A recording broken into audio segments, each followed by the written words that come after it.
As I've grown older, I've learned that pleasing everyone is impossible. But pissing everyone off is a piece of cake. Hi, this is Coach MK, and this is the Morning Mantra. Hi, my name is MK Fleming. I'm a run coach based in Denver, Colorado. But this isn't a podcast about running exactly. Don't tell my clients, but we're never really talking about the running. When you know a craptastic event is coming, it helps to have a mantra to keep you centered and focused as you move through it.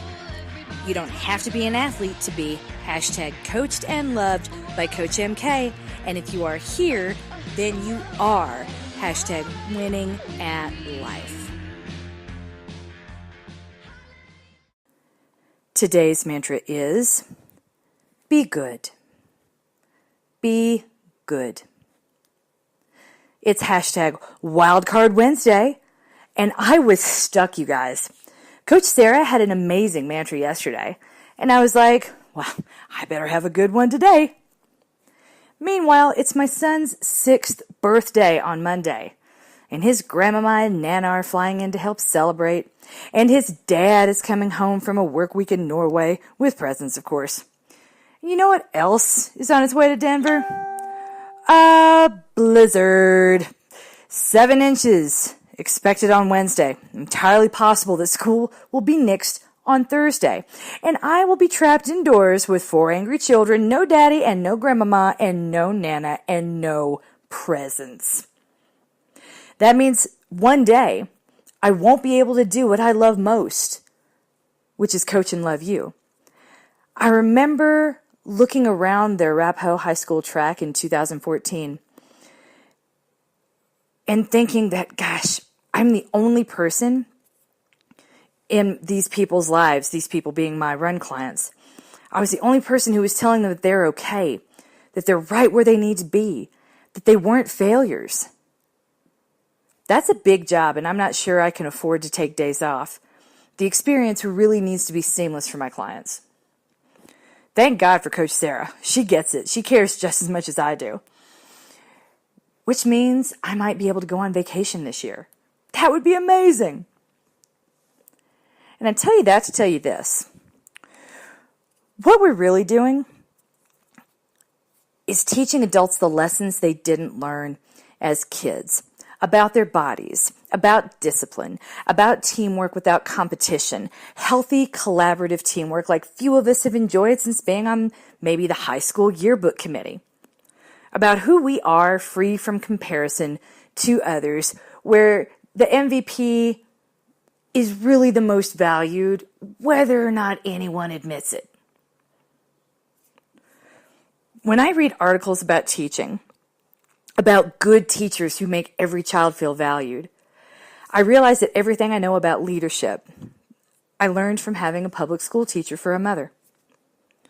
So I'm going to close with a passage from Chalkbeat, then go pray I get to see my mother on Thursday. I really want to hug her after reading this. By the time I was in 3rd grade, I knew I wanted to be a teacher, although being an astronaut was a close second. When I was in 3rd grade, a teacher got the chance to be both. When the Challenger exploded in front of our eyes on TV in our elementary school auditorium, our teachers were the ones who helped us make sense of the tragedy, who hugged us, who cried with us, who made us feel safe again. I spent the rest of my schooling taking notes about what my teachers did to nurture their students. I also took notes about what my teachers did that made us feel devalued and small. And I swore that when I became a teacher, I would be one who treated her students like the people they could be. There's plenty of research to support the fact that if students don't feel safe, don't feel valued, and don't feel like they belong, they won't be able to learn. In my experience, building relationships is organic. I treat them like I would want other teachers to treat my own children. Kids are complex, funny, infuriating, still developing, annoying, caring, empathetic, and sometimes mean, just to scratch the surface. I try not to judge them. They're human, just like you and me. They're doing their best, even though it might not seem like it at times. So I talk to them, ask them if they're okay, compliment their new hairdo, tell them I like their shirt, especially if it's a Star Wars shirt. I ask a lot of questions and tuck their answers away in a corner of my brain so I can use it later to start a conversation without confrontation. I ask them to write me an introduction letter, tell me who they are and what makes them tick. We establish rapport. I ask them what they like, what they care about, what they want to learn about. And I let them know that I, too, am a human being. I let them know when I'm wrong. I let them see me happy and hurt and sad and confused. We comfort each other. And every day at the end of class, I thank them for being there. And I say, be good to yourselves and others. It becomes a mantra that they internalize. I internalize it, too. I don't give up on them, no matter what. They might do none of the homework. I'll still ask them for it on a weekly basis. They might get suspended for drugs or fighting. I'll email them what they've missed and visit them in in-school suspension. They might cuss me out in class. I'll take a deep breath and forgive them for acting out. It's a mind shift. I'm the adult. They're still developing. They still have a chance to make the right decision, and I'll be there with them to celebrate when they do. It's impossible for me to read this and not see the parallels in my own accidental career. No one over the age of 25 picks up a new hobby because they're happy and a little bored. I understand that everyone's doing their best, even though it might not feel like it at times. I totally understand that fear, that paralyzing fear of not knowing where you're supposed to be at any given moment and having no better benchmark than to look at the people around you and say, where do I stand in relation to you?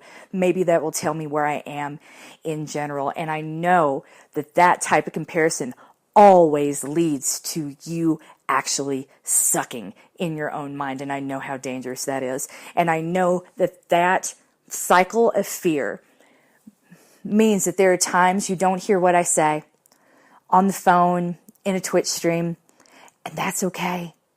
I know my stuff. I know it really well. I know it inside and out. I will repeat the answers and take the same questions day in and day out.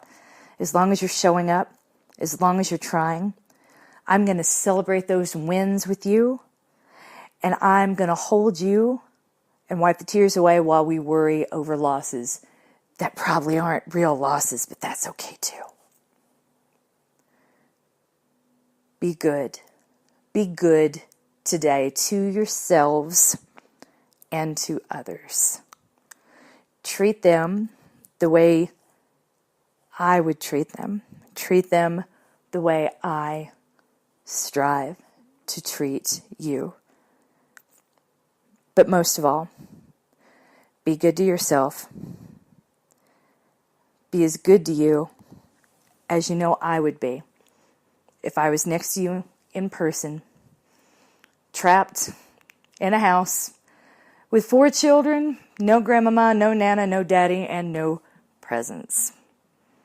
We're going to make the best of this life of yours. It might actually be amazing. So why on earth would you be anything other than good? You are coached, you are loved, and you are winning at life. And you are definitely winning at life if you subscribe to my Nuzzlenut newsletter, follow me on Facebook, or follow me on Instagram. Feel free to do all 3. Brandless was brought to life with the intention of making better stuff accessible and affordable for more people. They have hyper-curated an assortment of non-GMO and totally organic products free from questionable ingredients in categories you care about like food, baby products, cleaning products, and beauty products. Better still, every time you check out at Brandless, they donate a meal to someone facing hunger through their partnership with Feeding America. Right now, my listeners can receive free shipping on orders of $48 or more at Brandless.